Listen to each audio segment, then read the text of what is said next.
আসসালামু আলাইকুম। আশা করি আপনারা সবাই ভালো আছেন। আমরা আমাদের লাস্ট ক্লাসটা নিয়েছিলাম একটা সামারিটিভ ভিডিও, অর্থাৎ যেখানে শুধু 4টা জার্নালের মধ্যে ডেকে দিয়ে আমি আপনাকে বলেছিলাম আপনি accounting for long term liabilities এর ক্ষেত্রে যতগুলো জার্নাল আছে আপনি 4টা জার্নাল দিয়ে মোস্ট অফ দ্য ম্যাথ করতে পারবেন, রাইট? ফরম্যাটটা কিরকম ছিল? আমরা একটু এই ম্যাথটা যে করব আরেকটু আগের ক্লাসে রিভাইজ দিয়ে আসি, তখন আপনার জন্য অসুবিধা হবে। ইস্যুয়েন্স অফ বন্ড, বন্ড যখন ফেস ভ্যালুর উপর ইস্যু করে ক্যাশকে ডেবিট করবেন, যেহেতু ক্যাশ টাকা আসে, লাইবিলিটি বেড়ে যায়, বন্ডস পেবলকে ক্রেডিট করবে। এটাই ডিসকাউন্ট বলে শুধু মার্কেটের ডিসকাউন্ট ও বন্ডস পেবলকে আপনি ডেবিট করবেন, আর যদি কখনো প্রিমিয়াম বলে প্রিমিয়ামটাকে আপনি ক্রেডিট করবেন। দেখেন ক্যাশ বাকি সব একই, cash debit bonds payable credit, cash debit bonds payable credit, মানে ফেস ভ্যালুর যে জার্নাল এখনো বরাবর গেল। পেড ইন্টারেস্টের জন্য আমরা কি বলি? Interest expense debit. অপরদিকে আমাদের থেকে যেহেতু ক্যাশ চলে যায়, ক্যাশ এখনকে আমরা ক্রেডিট বলি। খরচের টাকা যদি বকেয়া থাকে, একদিকে খরচ বেড়ে যায়, এজন্য ইন্টারেস্ট এক্সপেন্সকে ডেবিট বলি, আর বকেয়া খরচকে আমরা কি বলি? ক্রেডিট বলি। অ্যামortization-টা যদি আসে আমরা ম্যাথে দেখা দিই, একটু দেখি আমরা। লরি কোম্পানি ইস্যু টাকা 4 lakh of 12% bonds on January 1st, 2016। Fine, Lorry company কি করছে স্যার? একটা বন্ড ইস্যু করছে কত টাকায়? সে 4 লক্ষ টাকায়, এবং 12% ইন্টারেস্ট অ্যামাউন্টটা খেয়াল করে জানুয়ারি 1 তারিখ 2016 সাল। bonds are due on January 1, 2020 with interest payable each July and January 1। এখানে 2020 যেটা আছে, এখানে যেহেতু আমার এস্টিমেটেড কোনো ইয়ার্স দেওয়া নেই, এটাকে 5 ইয়ার্স, 3 ইয়ার্স, 4 ইয়ার্স এক্স্যাক্টলি বলা নেই। এটা যত বছর হবে হোক, ধরুন 16 থেকে 20, 5 বছর, 6 বছর, যা এটা আমার হিসাব করে দরকার নেই। আমি হিসাব করতেছি কয় বছরের? 1 বছরের, এটাকে ফোকাস করে। এগুলো দেখে কনফিউজড হই না, এটাকে আপনি বাদ দেন। দা bonds are issued at face value, এই যে পেয়ে গেছি। এটা কি মূল্যে দেওয়া হয়েছে স্যার? ইস্যু করা হয়েছে ফেস ভ্যালুতে, তার মানে ডিসকাউন্ট আসবে না, কোনো প্রিমিয়ামের জার্নাল আমাদের এখানে আসবে না। Prepare Lorry journal entries for, প্রথম হচ্ছে জানুয়ারি ইস্যুয়েন্সের জন্য একটা জার্নাল। আমরা জানি ইস্যুয়েন্সের জন্য টোটাল কয়টা জার্নাল হয়? 3টা জার্নাল হয়। আমরা ফরম্যাটে গিয়ে দেখবো। জুলাই 1 ইন্টারেস্ট পেমেন্টের জন্য একটা হবে, আর ডিসেম্বর 31 অ্যাডজাস্টিং এন্ট্রিজ, 3টা। তাহলে এ নাম্বার কি বলছে দেখেন তো? দা জানুয়ারি ইস্যুয়েন্সের জন্য একটু দেখি আমরা কি জার্নাল করি। ইস্যুয়েন্স অফ বন্ড, এটা কোন ভ্যালু একটু খেয়াল করে? Face value. ফেস ভ্যালু যখন আসবে আমার এখানে না ডিসকাউন্ট আসবে না প্রিমিয়াম আসবে। আমরা তো স্যার ফেস ভ্যালুর জন্য কি করছি? 2টা জার্নাল শিখে দিচ্ছি, তাই ক্যাশ অ্যাকাউন্টকে ডেবিট করবে, 2টা অ্যাকাউন্ট আসবে, একটা বন্ডস পেবলকে কি করবে? ক্রেডিট করবে। যেহেতু ডিসকাউন্টটা আসবে না, এটা আমার হিসাব করার দরকার নেই। আমি যখন ডিসকাউন্টের ম্যাথ দেখাবো তখন আমি আপনাকে এগুলো জার্নাল করে দেখাবো, রাইট? তাহলে ফেস ভ্যালু যদি হয় লিখিত মূল্য, আপনি যদি বন্ড ইস্যু করেন আপনার কাছে কি আসে স্যার? ক্যাশ আসবে, ক্যাশ অ্যাকাউন্ট ডেবিট। অপরদিকে আপনার লাইবিলিটি বেড়ে যায়, বন্ডস পেবলকে কি করবে? ক্রেডিট। সেম জিনিস বসাই দেন। তাহলে স্যার দেখেন আবার ফেস ভ্যালু জার্নাল আমরা কি শিখছি? যেহেতু বন্ড ইস্যু করার ফলে আমার কাছে ক্যাশ আসছে, আমি লিখবো কি? ক্যাশ অ্যাকাউন্ট ডেবিট, অপরদিকে বন্ডস পেবল ক্রেডিট। কত টাকা স্যার? দেখেন এখানে 4 লাখ, আপনি এখানে কত টাকা দিয়ে দেন? 4 লাখ টাকা দিয়ে দেন।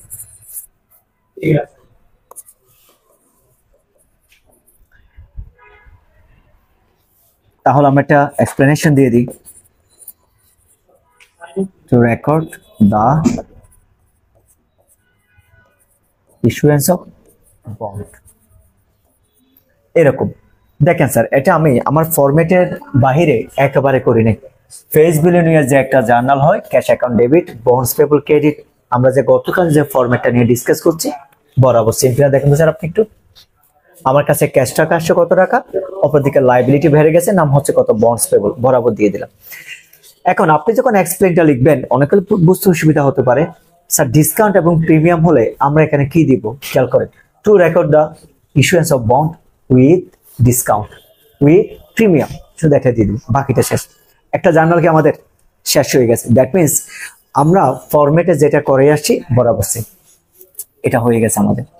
এবার সেকেন্ড নাম্বার দেখেন, দা জুলাই 1 ইন্টারেস্ট পেমেন্ট। তার মানে আপনি জুলাই 1 এর ইন্টারেস্টটা কি করে দিয়েছেন স্যার? পেড করে দিয়েছেন, তাই না? এখন পেড যে করছেন কি হিসেবে করছেন আপনি? 4 লাখের 12% কত হয় দেখেন। আমি একটা ক্যালকুলেশন করে দেখি। নরমালি ধরেন 4 লাখ ইন্টু কত পার্সেন্ট রেট, 12%, কত মাসের, তো জুলাই 1। তাহলে আমরা ম্যাথ করি জানুয়ারি থেকে, জানুয়ারি, ফেব্রুয়ারি, মার্চ, এপ্রিল, মে, জুন, কয় মাস হলো, 6 মাস। তাহলে আপনি এখানে লিখবেন 6/12, তাহলে কত হয় 48,000, হাফ করলে কত হয় 24,000, এটাই তো। এখন ইন্টারেস্ট যখন আপনি পেমেন্ট করেন, আমরা ফরম্যাটে কি শিখছি তো আমরা আগে দেখে নিই, যা করব আমরা সব ম্যাথে করবো। কোত্থেকে স্যার, আমি যে আপনাদেরকে বললাম 4টা জার্নাল উপরে ভিত্তি করে করাবো, এখানে দেয় আপনি পেড যদি ইন্টারেস্ট যদি পেড করেন কি দেন, একদিকে খরচ বেড়ে যায়, ইন্টারেস্ট এক্সপেন্স ডেবিট, অপরদিকে আপনার ক্যাশ টাকা কি হয়ে যায়, কমে যায়। যেন আপনি ক্যাশ অ্যাকাউন্টে কি করছেন, ক্রেডিট করছেন, সেম জার্নাল আপনি এখানে বসে দেন।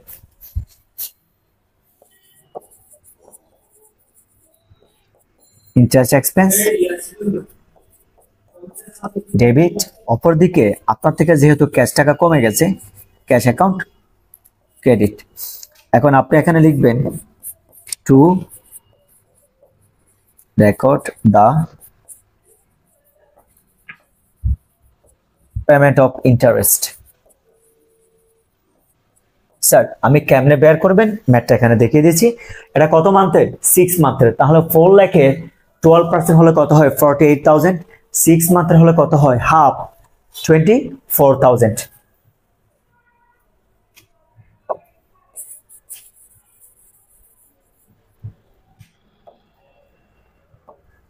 তাহলে আমরা এখানে এটা লিখি 24,000, এখন লিখবো কত 24,000। এটা হয়ে গেছে। তার মানে স্যার দেখেন আমরা ইস্যুয়েন্সের উপর একটা জার্নাল দিলাম, যেহেতু এখানে আমরা কোনো ডিসকাউন্ট বা প্রিমিয়াম আসে নাই, এর জন্য এখানে কিচ্ছু আসে নাই। আমি আবার বলছি, এখানে কোনো ডিসকাউন্ট বা প্রিমিয়াম নেই, শুধু ফেস বিলের উপর এই জার্নালটা হবে। অপরদিকে জুলাই ইন্টারেস্ট দিয়ে দিয়েছে। এবার এখন ডিসেম্বর 31 অ্যাডজাস্টিং এন্ট্রিজ, তার মানে আপনাকে এটা কোনো বকেই আছে কিচ্ছু বলে নাই। অপরদিকে শুধুমাত্র বলছে কি অ্যাডজাস্টিং এন্ট্রিজ। আমরা সবাই জানি অ্যাডজাস্টিং জার্নাল দুইটা জিনিস নিয়ে ডিল করে, একটা ইনকাম আর একটা এক্সপেন্স। শুধু ইনকাম এক্সপেন্স নিয়ে নয়, ইনকাম এক্সপেন্স যদি কখনো প্রিপেড থাকে অথবা যদি কখনো অ্যাকুরেট থাকে, এই দুটো নিয়ে আমরা ডিল করি। যেহেতু এখানে কোনো ইনকামের অপশন নাই, ইনকামটা বাদ, তাহলে বাকি আছে কি এক্সপেন্স। এক্সপেন্সটা কি, এই লরি কোম্পানি যখন এই হিসাবটা করে, এখানে সে টোটাল 4 লক্ষ টাকা একবার পেয়ে গেছে, জার্নাল দিয়ে দিয়েছে, তার জন্য ইন্টারেস্ট কিন্তু বছরে কয়বার দিবে বলছে, 2বার। একটা হিসাব করছে, সে আরেকটা করে নাই। দ্যাট মিনস যেহেতু অ্যাডজাস্টিং বলছে এখানে, সে টাকাটা এখন কি করে নেই, পেড করে নেই। আর আমি আপনাকে ফরম্যাটে কি শিখেছিলাম দেখেন, অ্যাকুরেট ইন্টারেস্ট যে কথা, আপনি আমার আগের ক্লাসে একটু ফরম্যাটটা দেখে নিন। যদি কোনো কারণে এখানে বলা হয় 31 ডিসেম্বর, একই কথা। যদি আপনাকে বলা হয় অ্যাডজাস্টিং, একই কথা হবে স্যার। 3টে একই জার্নাল, এই 3টা মানে হচ্ছে আপনার ইন্টারেস্টের টাকাটা কি আছে স্যার, বকে আছে। কিছু বলা না থাকলেও যদি ডিসেম্বর 31 বা লাস্ট 2টি ইনস্টলমেন্টে থাকলে, পেড কথাটি বলা না থাকলে, এটা আপনার নিচ থেকে অটোমেটিক্যালি কি ধরবেন, অ্যাকুরেট ধরবেন। প্রথমটা সবসময় পেড ধরবেন, আর দ্বিতীয়টা সবসময় কি ধরবেন, আপনি অ্যাকুরেট ধরবেন। কারণ কেন, লাস্টে গিয়ে হিসাব ওরা করে ফেলে, এতটুকু ঠিকঠাক আছে, দিয়ে ওর একটা পেমেন্ট একটা ডেট থাকে, কিন্তু স্যার হিসাব করার পর দেন ওরা, ওদের যে একটা কমিটি আছে, ওদের থেকে বিলগুলো পাস করাবে, অডিট করবে, ফাইনালাইজ করাবে, হিসাবভুক্ত হয়ে যাবে, কিন্তু ওই দিনে তা দিয়ে দিচ্ছে না। যেহেতু ওটা না দেওয়া পর্যন্ত বকেয়া হিসাবে দেখানো হয়, ইনডিরেক্টলি আপনি এটাকে সবসময় বকেয়া ধরবেন। তার মানে অ্যাডজাস্টিং যে কথা, ইন্টারেস্টের টাকা বকেয়া টাকা আপনার জন্য কি একই রকম। তাহলে ইন্টারেস্ট এক্সপেন্স ডেবিট, অ্যাকুরেট ইন্টারেস্টকে আমরা কি করব, ক্রেডিট করব, রাইট। একটু আমরা খেয়াল করি, এখানে আমরা লিখবো কিরকম, ইন্টারেস্ট এক্সপেন্স ডেবিট, অপর দিকে অ্যাকুরেট ইন্টারেস্টকে আমরা কি করব স্যার, ক্রেডিট করব। এখন যদি টাকার কথা বলি, আপনি খেয়াল করেন, আমরা 4 লাখের 12%, 6 মান্থে যদি 24,000 হয়, তাহলে বাকি 6 মান্থের কত হবে, টোটাল তো 48,000। 4 লাখ ইন্টু 12% করলে কত হয় 48,000। 48,000 এর মধ্যে আমি পেড করছি কত 24,000, আরো ডিউ কত আছে 24,000। টাকা দিবেন আপনি 24,000, এখানে দিবেন আর এখানে দিবেন। এবার ডেটা এক্সপ্লেনেশন দিয়ে দিই আমরা,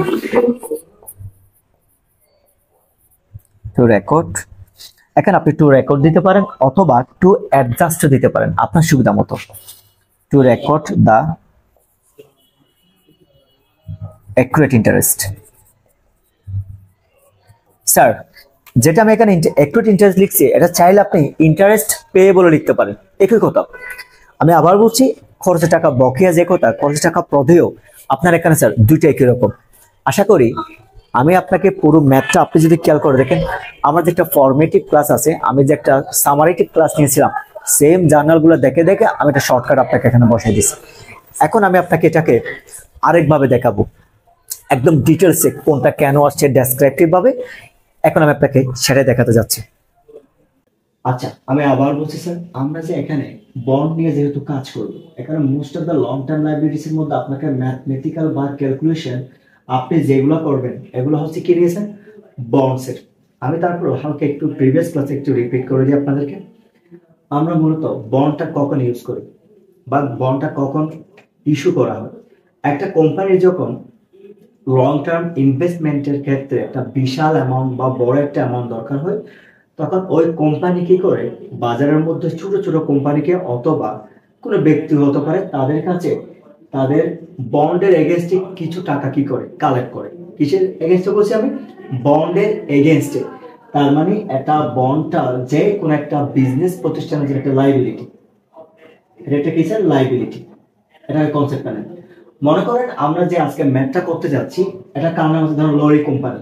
তার মানে বন্ডটা ইস্যু করবে কে, লরি কোম্পানি বন্ডটাকে ইস্যু করবে। সে বন্ডটাকে কেন ইস্যু করবে, তার যাতে লিকুইড অ্যামাউন্ট যেটা তার ফিউচার ইনভেস্টমেন্টের জন্য দরকার, সে যাতে ওই টাকাটা কি করতে পারে, কালেক্ট করতে পারে। কিসের এগেনস্টে, অবশ্যই বন্ডস এর এগেনস্টে সে কিছু না কিছু তার জামানত হিসাবে রাখতে পারে। এই জন্য বলা হচ্ছে যে কোনো প্রতিষ্ঠান যদি কখনো বন্ডস ইস্যু করে জনগণ থেকে অথবা ছোট ছোট বিজনেস প্রতিষ্ঠানগুলো থেকে, তারা যদি টাকা কালেক্ট করে, একদিকে তাদের ক্যাশ টাকা আসে, অপরদিকে ওই যে বন্ডস এর এগেনস্টে কিছু না কিছু তারা জামানত হিসাবে রাখে, তাদের লায়াবিলিটি কি হয়ে যাচ্ছে, বেড়ে যায়। আমরা তাহলে সবসময় ভাববো এটাই, আমরা বিজনেস যে কোম্পানিটা আছে ওরা কি করবে, ইস্যু করবে। ধরেন এখানে লরি কোম্পানি, রাইট, মনে করবে লরি কোম্পানিটা আমার কোম্পানি, তাহলে বন্ডস কে ইস্যু করে, আমি ইস্যু করি। এর এগেনস্টে আমার কি করতে হতে পারে, আমি কত টাকা পাচ্ছি সেটা হিসাব করতে হতে পারে। অথবা বন্ডস ইস্যু করার পরে আমার তাদেরকে ইয়ারলি কতবার ইন্টারেস্ট দিতে হচ্ছে, তাহলে খেয়াল করেছেন আপনি তো স্যার বন্ডের এগেনস্টে টাকা দিচ্ছেন, সো মানুষকে আপনাকে এমনি এমনি টাকা দিবে তা তো না। আপনার ওদেরকে একটা নির্দিষ্ট পরিমাণে ইয়ারলি হয়তো বা 2 টাইমস হতে পারে, অথবা 3 টাইমস হতে পারে, অথবা মান্থলি হতে পারে। এটা অনেকভাবে হতে পারে স্যার। ইন্টারেস্টের অ্যামাউন্টটা আপনি কিভাবে দিবেন, কত পার্সেন্টে দিবেন, এটা আপনি এগ্রিমেন্ট অনুসারে সব লিখিত থাকবে। সো সেই অনুসারে আপনার ওদেরকে একটা কি দিতে হয়, টাকা দিতে হয়। এটা কিন্তু আপনার জন্য কি হবে, একটা এক্সপেন্স হবে। সোজা কথা যদি আমি আপনাকে একটা আরো ইজি করে বলি, আমরা ব্যাংক থেকে লোন নিই না, লোন যদি নিই, আমরা লোনের এগেনস্ট আমার প্রতি মাসে একটা কি দিতে হয়, ইন্টারেস্ট দিতে হয়। ঠিক একইভাবে আপনি বন্ডস এর এগেনস্টে যার কাছ থেকে টাকা কালেক্ট করবেন, তাকে আপনাকে কি দিতে হবে স্যার, ইন্টারেস্ট দিতে হবে। হতে পারে এটা যদি কখনো এমন হয়, মান্থলি হলে এম এর মান কত হবে, 12 হবে। আর যদি সেমি আনুয়ালি হয়, তাহলে এম এর ভ্যালু কত হবে, 2 হবে। যদি আপনার এটা হয় আপনার 3 মান্থস, তাহলে আপনার এম এর ভ্যালু কত হবে, 4 টাইমস হবে। মানে কতবার আপনি তাকে ইন্টারেস্টটা দিচ্ছেন, রাইট। সো এই জিনিসগুলা সবসময় যে কোনো বিজনেস প্রতিষ্ঠানের জন্য যারা বন্ডস এর এগেনস্টে টাকা নিবে, তাদের জন্য এটা একটা কি স্যার, এক্সপেন্স হিসেবে কাউন্ট করতে হয়। অনেক সময় পুরো বছরের যে একটা এক্সপেন্স থেকে লাস্ট থেকে সেটাও অ্যাডজাস্ট করতে হয়। আমরা মূলত এখানে আজকে এগুলো নিয়ে কাজ করব। তাহলে এই ম্যাথ করার আগে আমি আবার বলছি স্যার, কনসেপ্ট রাখতে হবে কিরকম, লরি কোম্পানিটা কার কোম্পানি, এটা আমার কোম্পানি, রাইট। তাহলে বন্ড কে ইস্যু করবে, তার মানে আমি ইস্যু করব। আমরা এই কোম্পানি হিসাব করছি, তাই না স্যার। তাহলে বন্ডটাকে ইস্যু করতেছে, আমি ইস্যু করতেছি। আমি যদি ইস্যু করে থাকি, আমার কাছে কি আসবে সেটা প্রথমে দেখতে হবে। প্রথমে তো আমরা লাইনটা দেখি কি বলছে, দ্য লরি কোম্পানি ইস্যুড টাকা 4 lakh of 12% bonds on January 1, 2016। কত পার্সেন্ট করে সুদ দিতে হবে দেখেন। লরি কোম্পানি যে বন্ডসটা বাজারের মধ্যে ইস্যু করছে, তার এগেইনস্টে সে কত পার্সেন্ট করে ইন্টারেস্ট দিবে, 12% করে। তার মানে হচ্ছে এটাই আমাদের লরি কোম্পানি। ধরেন আমার কোম্পানি, আমার টাকা দরকার, আমি এখন বাজারে কি করব, আমার বন্ডসটাকে ইস্যু করলাম। আমি তাদেরকে বললাম আমার বন্ডস এর ভ্যালুয়েশন হচ্ছে কত লাখ, 4 লাখ। আপনারা যারা আমার থেকে বন্ডটা নেবেন তাদেরকে আমি কি দেবো, একটা ইন্টারেস্ট দেবো। কত পার্সেন্ট করে? 12% করে। ভালো করে বুঝি। এখন বলা হচ্ছে the bonds are due on January 1, 2020 with interest payable each July 1 and January 1। তার মানে স্যার ইয়ারলি আমরা কয়বার ইন্টারেস্ট দিই? দুইবার ইন্টারেস্ট দিতে হবে। আবার পুরো জিনিসটা আমাদের কাছে আরো ক্লিয়ার হয়ে গেছে। লরি কোম্পানি 4 লক্ষ টাকা দামের একটা বন্ডস ইস্যু করছে, আবার তার এগেইনস্টে সে 12% করে কি দিবে স্যার? ইন্টারেস্ট দিবে। তার মানে এই কোম্পানির যে বন্ডসটা পারচেজ করবে তার লাভ হচ্ছে কি, সে 12% করে ইন্টারেস্ট পাবে। ইয়ারলি কয়বার? 2 টাইমস। যেহেতু বলছে প্রত্যেকবার জুলাই 1 এবং জানুয়ারি 1, তার মানে সে প্রত্যেকবার কয়বার পাবে স্যার? দুইবারই পাবে। Fine. The bonds are issued at face value.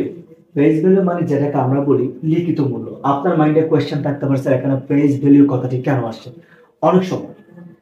অনেক সময় এমন হয় বন্ডসটা ডিসকাউন্ট প্রাইসে ইস্যু হয়, এট ডিসকাউন্ট প্রাইস। এট ডিসকাউন্ট প্রাইস জিনিসটা কি আপনারা অনেকে বাংলায় অবাহার বলেন না? আমি ধরেন প্রতিটাকে ভাবলাম আমি প্রতিটা বন্ড যদি কথার কথা যদি 100 টাকা যদি আমার বাজার ভ্যালু যদি আহ্বান করি, এখন আমার কোম্পানির গুডউইল তেমন ভালো নয়, মানুষকে আমার এই 100 টাকার জিনিসটা কিনবে না। তারা কি করলো? 100 টাকার জিনিসটাকে 98 টাকা করে কিনলো। তার মানে আমার 2 টাকা করে আমার ওদেরকে কি করতে হচ্ছে স্যার? স্যাক্রিফাইস করতে হচ্ছে। লিখিত মূল্যের চাইতে যে একটা কম দামে যে আমার ওদেরকে রিলিজ দিচ্ছি, এটা আমার জন্য একটা কি ডিসকাউন্ট প্রাইস। এটা সব সময় প্রাইস ভ্যালুর উপর হয়ে থাকবে, মানে যে লিখিত মূল্য থাকবে তার থেকে কম দাম হচ্ছে। আবার তার এগেইনস্টে হতে পারে আপনার কোম্পানির গুডউইল ভালো আছে, তার মানে 100 টাকার জিনিস আপনি 105 টাকা হতে পারে, এর 5 টাকা আপনার জন্য না। কিন্তু স্যার কথা হচ্ছে আমরা তো এখানে ক্লায়েন্টের দিক থেকে কোনো হিসাব করি না। ক্লায়েন্টের হিসাব থেকে যদি চিন্তা করতাম আমরা বলতাম এইভাবে, ডিসকাউন্ট প্রাইসটা যে কোনো একজন ক্লায়েন্টের জন্য প্রফিটেবল। কারোর জন্য এটা যে কোনো একজন ক্লায়েন্টের জন্য। কারণটা কেন দেখেন, সে 4 লক্ষ টাকার জিনিসের উপর যদি কখনো যদি হয় 2% যদি কম দামে যদি সে কি করে পারচেজ করে, তার মানে প্রাইসটা অত কত থাকতেছে না? 4 লক্ষ থাকতেছে না, কিছু টাকা কমে যাচ্ছে না, কিন্তু সে ইন্টারেস্ট পাবে পুরো ফেস ভ্যালু 4 লক্ষ টাকার উপর। এই জন্য কম টাকা দিয়ে পুরো টাকার উপর যে যতদিন সময় থাকবে, যদি হয় 5 ইয়ার্স পর্যন্ত একজন ক্লায়েন্ট কি পাবে? প্রফিট পাবে না? অতিমাত্রায় পাবে। এটা তার জন্য প্রফিটেবল। অপরদিকে যদি কখনো প্রিমিয়াম প্রাইসে বা লিখিত মূল্য যতটুকু আছে তার থেকে যদি বেশি প্রাইসে যদি কখনো কোম্পানি টাকা রিসিভ করে, এটা কিন্তু কোম্পানি লাভ। কারণ সে 105 টাকায় যদি বা নিচ্ছে 5 টাকা তো সে কোনো ইন্টারেস্ট দিবে না, সে দিবে ঠিক 100 টাকা লিখিত মূল্য যেটা সেটা। এটা আমরা ক্লায়েন্টের জন্য লস, যারা এখানে ইনভেস্ট করবে তাদের জন্য লস। কিন্তু স্যার আমরা তো ক্লায়েন্টের দিক থেকে চিন্তা করছি না, আমরা করছি কার হিসাব? Lorry company. তারা লরি কোম্পানি যদি বন্ড ইস্যু করে সেটা চিন্তা করব, লরি কোম্পানিকে কম দাম ইস্যু করছে নাকি বেশি দাম ইস্যু করছে? কম দাম ইস্যু করলে লরি কোম্পানির ক্ষতি হবে, বেশি দামে যদি ইস্যু করে লরি কোম্পানি লাভ পাবে। এটা গেল। এবার যদি লরি কোম্পানি যদি ইন্টারেস্ট দেয়, লরি কোম্পানির জন্য কি হবে? এটা এক্সপেন্স হবে। আর যদি লরি কোম্পানি ইন্টারেস্ট যদি ডিউস রাখে, মানে না দিয়ে রাখে, তাহলে লায়েবল হবে। কনসেপ্টগুলো খেয়াল করে আমরা মূলত এখানে এই ট্যাক্সের কাজগুলো করছি। সোজা কথা যদি বলি, সবগুলো আমরা জার্নালে করতেছি আপাতত। এটা খুব একটা ইজিয়েস্ট মেথড, আশা করি এখন বুঝতে পারবেন আপনি। আমি জাস্ট একটু আপনি কোন কনসেপ্টটাতে ম্যাথগুলো করবেন একটু আইডিয়া দিয়ে দিলাম আপনাদেরকে। ফাইন। এবার আমাকে কি বলছে দেখেন, prepare Lorry's journal entries for the January issuance. এক নাম্বার হচ্ছে কি রকম, আমরা জানুয়ারিতে যে ইস্যু করছে তার জন্য একটা জার্নাল দিতে হবে। ঠিক আছে, আমরা প্রথমে এটাতে যাই। খেয়াল করেন, দ্য লরি কোম্পানি ইস্যু টাকা 4 lakh of 12% bonds on January 1, 2016। আচ্ছা, লরি কোম্পানি বন্ডস যখন ইস্যু করছে, রাইট, সে তো জাস্ট একটা এগ্রিমেন্ট করে কিছু জামানতের এগেইনস্টে বন্ডটা তো বাজারে ছাড়ছে। লরি কোম্পানির কাছে কি আসছে? সে তার এগেইনস্টে টাকা আসছে না, সে টাকা নিচ্ছে না। এই জন্য বিজনেস যদি টাকা আসে, এটাকে সম্পদ আসছে না, সম্পদ আসলে কি ডেবিট, নাম হবে কি স্যার? Cash account.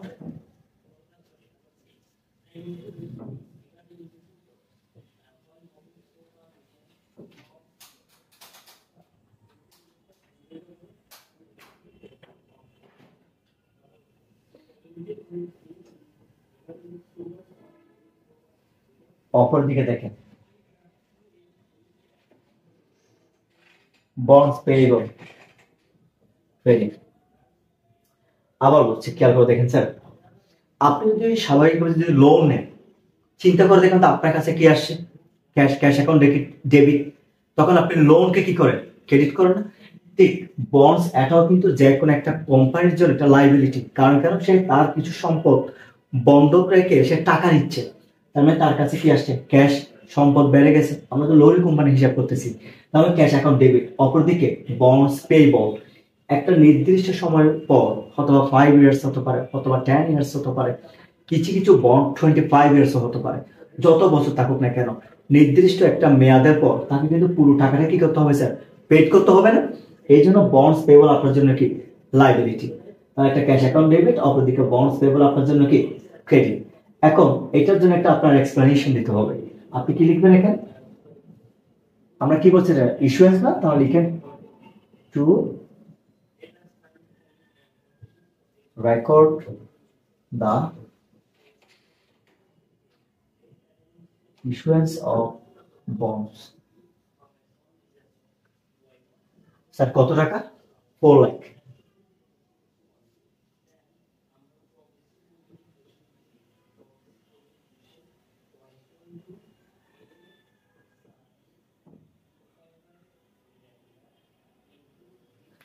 আশা করি আমার কোম্পানির কাছে কত টাকা আসছে? 4 লাখ টাকা আসছে। জাস্ট এটার জন্য একটা জার্নাল দিয়ে দিলাম, রাইট? এবার আসে দ্য জুলাই 1 ইন্টারেস্ট পেমেন্ট। দ্বিতীয় নম্বর রিকোয়ারমেন্ট আমাকে বলছে এই কোম্পানি কি করছে স্যার? জুলাইয়ে কি করছে? তার ইন্টারেস্টটা পেড করছে। তাহলে দেখেন, একটা কোম্পানি যে লোনটা নিছে তার জন্য সে যদি ইন্টারেস্ট দেয়, এটা তার জন্য ইনকাম নাকি এক্সপেন্স? অবশ্যই এক্সপেন্স। আর আমরা জার্নালে কি শিখেছি? অ্যাসেট এন্ড এক্সপেন্স এই দুটো যদি কখনো বেড়ে যায় বিজনেসের জন্য, তাহলে সেটা কি হবে স্যার? ডেবিট হবে। অপরদিকে অ্যাসেট এন্ড এক্সপেন্স এই দুটো যদি কমে যায়, তাহলে কি হয়? ক্রেডিট হয়। তাহলে আমার এক্সপেন্সের নামটা কি? Interest expense. এটাকে আপনি এখানে ইনক্লুড করেন।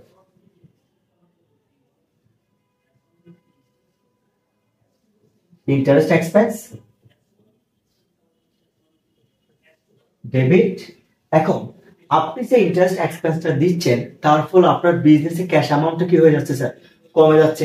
এই যে বললাম, সম্পদ যখন আসে আমরা ডেবিট করছি, ক্যাশ যখন আসছে, সম্পদ যখন বেড়ে গেছে আমরা এটাকে ডেবিট করছি, রাইট? এখন ইন্টারেস্ট এক্সপেন্স দেওয়ার ফলে আমার অ্যাসেটের পরিমাণটা কি হয়ে গেছে? কমে গেছে। তাহলে ক্যাশ অ্যাকাউন্ট ক্রেডিট। এখন একটু আপনার টাকার একটু আমরা হিসাব করি। এটা আমরা কেমনে ক্যালকুলেশন করবো একটু আমি আপনাকে এখানে দেখিয়ে দিচ্ছি। ধরেন কত টাকা টোটাল? 4 লাখ। কত পার্সেন্ট? 12%। ইয়ারলি কয়বার? 2 টাইমস, রাইট? যদি 2 টাইমস হয়, তাহলে আপনি এখানে 6 মাসে যদি একবার হয়, তাহলে আপনি কি লিখবেন? অথবা আপনি হাফ দিলেও হয়।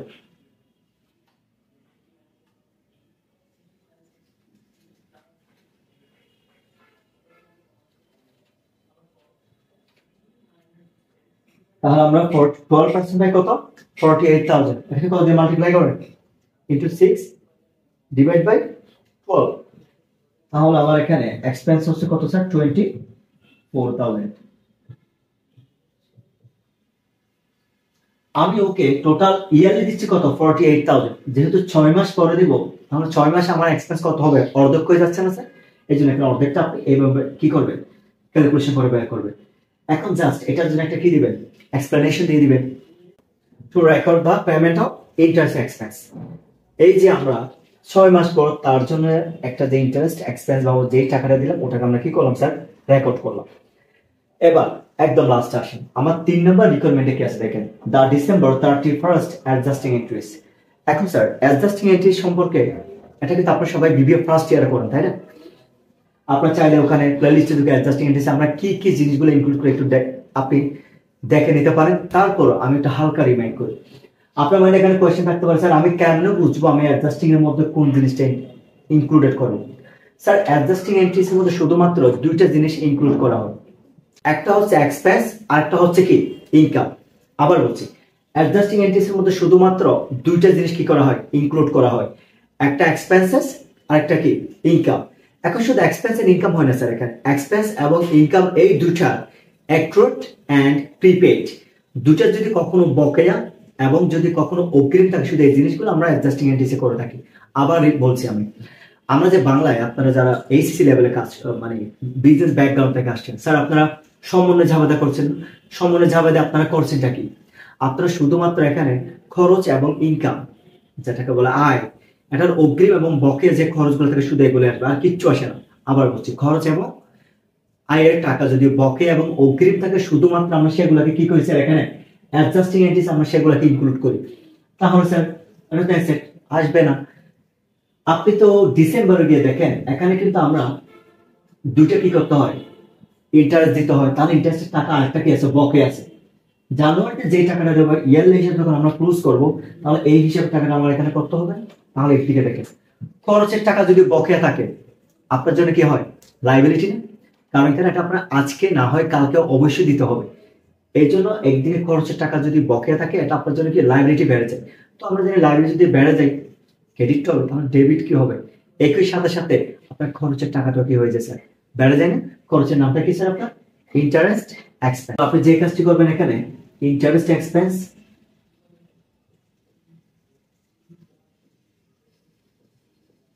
ডেবিট। আমরা জানি সম্পদ এবং খরচের টাকা যদি বেড়ে যায় তাহলে কি ডেবিট, আর যদি কমে যায় ক্রেডিট। অপরদিকে ইনকাম, লায়াবিলিটি আর ইকুইটি যদি বেড়ে যায় তাহলে ক্রেডিট, অপরদিকে যদি কমে যায় ডেবিট। এখন এক্সপেন্সের ক্ষেত্রে একটা জিনিস মাথায় রাখেন, আমরা যখন জার্নাল করি যাদের একটু বুঝতে অসুবিধা হয়, এই জিনিসটা একটু মাথায় রাখেন। এক্সপেন্সের ক্ষেত্রে যদি কখনো প্রিপেইড হয়, মানে অগ্রিম, অগ্রিম হলে সবসময় আপনার জন্য এটা ডেবিট হবে। আর যদি কখনো অ্যাকুরেট বা যদি পেয়েবল হয়, মানে বকেয়া থাকে, এটা আপনার জন্য কি হবে স্যার, ক্রেডিট। কারণ খরচের টাকা যদি অগ্রিম হয়, এটা ডেবিট। ডেবিট কেন স্যার, এটা আমার জন্য কারেন্ট অ্যাসেট হয়ে যায়। অপরদিকে খরচের টাকা যদি বকেয়া থাকে, এটা আমার জন্য লাইবিলিটি হয়ে যায়। কারণ এটা আমার আজকে না হয় কালকে, উইদিন শর্ট পিরিয়ড অফ টাইমের মধ্যে আমার পে করতে হবে। Obviously it won't be exceeded more than 1 year, it should be always less than 1 ইয়ার। আপনি যেই টাকাটাকে পে করবেন, এটা অবশ্যই কখনো 1 ইয়ার বেশি হতেই পারে না। 1 ইয়ার তো আমি অনেক বেশি বলছি, কারণ আমার কারেন্ট অ্যাসেট বলতে কি বোঝায়, যে সম্পদগুলো থেকে 1 বছরে কম সুবিধা পাওয়া যায়। তো কারেন্ট লাইবিলিটি মানে কোনগুলো, যে লাইবিলিটি গুলো আপনার 1 ইয়ারের মধ্যে কি করতে হবে, পেড করতে হবে। এই জন্য একটা স্যার খরচের টাকা যদি বকেয়া থাকে, এটা আপনার জন্য কি হয়ে যায়, ক্রেডিট হয়ে যায়। তাহলে আমার খরচের টাকা এখানে বকেয়া আছে, নাম হচ্ছে কি স্যার, ইন্টারেস্ট। আপনি এটাকে লিখবেন ইন্টারেস্ট পেয়েবল, ইন্টারেস্ট পেয়েবল বা প্রদেয়, যেটাকে বলেন আপনারা ক্রেডিট। এখন কারো যদি মন চায় স্যার আমাকে অবশ্যই এটা ইন্টারেস্ট পেয়েবল দিতে হবে, না স্যার। আপনি যদি চান এখানে অ্যাকুরেট ইন্টারেস্ট দিলে হয়। অ্যাকুরেটের বাংলা কি, বকেয়া, অথবা আনপেইড ইন্টারেস্ট এক্সপেন্স, একই মিনিং। তারপর টার্মোলজি অনুসারে আমরা মূলত এটাকে যেহেতু এভাবে ডিনোট করি, দ্যাটস এইভাবে লেখা। আপনি আপনার সুবিধা মতো লিখতে পারেন স্যার এখানে, কিন্তু দুইটা পক্ষ থাকতে হবে। একদিকে খরচের পরিমাণটা হাই থাকবে, অপরদিকে লাইবিলিটির পরিমাণটা কি থাকবে স্যার, হাই থাকবে। খরচের পরিমাণ যদি বেড়ে যায় ডেবিট, আর যদি লাইবিলিটি, ইনকাম এন্ড ইকুইটির পরিমাণ যদি বেড়ে যায় তাহলে কি ক্রেডিট, রাইট? এটা আমরা basic rules of debit and credit যেটা আছে জার্নাল, ওখানে আমি দেখিয়ে দিয়েছি। এখন তাহলে এটা আমরা অ্যাডজাস্টমেন্ট যে করলাম, তার জন্য কি দিতে হবে স্যার, রিজন দিতে হবে না? অথবা আপনি চাইলে এটাকে আরেকভাবে লিখতে পারেন, রিজনটা স্যার নিজের মতো আপনি লিখতে পারেন, two record the accurate interest expenses. এটা আপনার জন্য কি হবে, রাইট হবে। তাহলে স্যার অ্যামাউন্ট তো সেম, রাইট? 6 মাসে যদি 24,000 হয়ে থাকে, তাহলে পরের 6 মাসে অবশ্যই কত, 24,000ই হবে।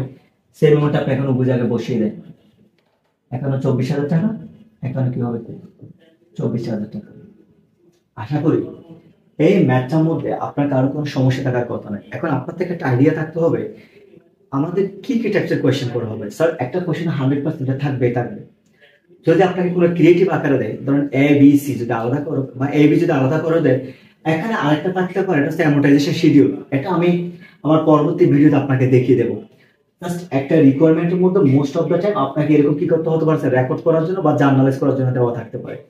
আশা করি এটা নিয়ে কারো কোনো বুঝতে অসুবিধা হবে না। তারপর আমি জাস্ট শর্ট আরেকটু রিমাইন্ড করে দিচ্ছি, যদি ইস্যু করেন, আবার বলছি সবসময় নিজের দিক থেকে চিন্তা করুন। লোরি কোম্পানি মানে আপনার কোম্পানি স্যার। এটা আপনি যখন কারো কাছ থেকে আপনি যখন টাকা নেবেন, কিসের এগেনস্টে, বন্ডস পেয়েবলের এগেনস্টে, এটা আপনার জন্য লাইবিলিটি, একদিকে অ্যাসেট বেড়ে গেছে। অপরদিকে প্রতি 6 মাস পর পর যে একটা ইন্টারেস্ট দিবেন, এটা আপনার একটা এক্সপেন্স, তাহলে দিয়ে দিলে খরচ বেড়ে গেছে, আর অ্যাসেট কি হয়ে গেছে, কমে গেছে। অপরদিকে স্যার অ্যাডজাস্টিং এন্ট্রি যখন বলা হবে, আপনার তখন মাথায় রাখতে হবে আমার অ্যাডজাস্টিং এন্ট্রিসে কি আসে, অ্যাডজাস্টিং এন্ট্রিতে শুধুমাত্র এক্সপেন্স এন্ড ইনকামের অ্যাকুরেট এন্ড প্রিপেড এই দুটো জিনিস আসে থাকে, অর্থাৎ আয় এবং খরচ এই দুটো জিনিসের বকেয়া অগ্রিম রিলেভেন্ট গুলা এসে থাকে। এখানে যদি ইন্টারেস্ট এক্সপেন্সের টাকাটা আসে, আমাদের কাছে এক্সপেন্স হিসেবে আসছে, জাস্ট ওই অ্যাকুরেট অ্যামাউন্টটাকে আমরা এখানে অ্যাডজাস্ট করে দিলাম। এই হচ্ছে এই ম্যাথটা। আশা করি এটাতে কারো কোনো সমস্যা থাকবে না। আশা করি সবাই ভালো থাকবে। আসসালামু আলাইকুম। Thanks for watching. Please share this video as your friends and others can be benefited.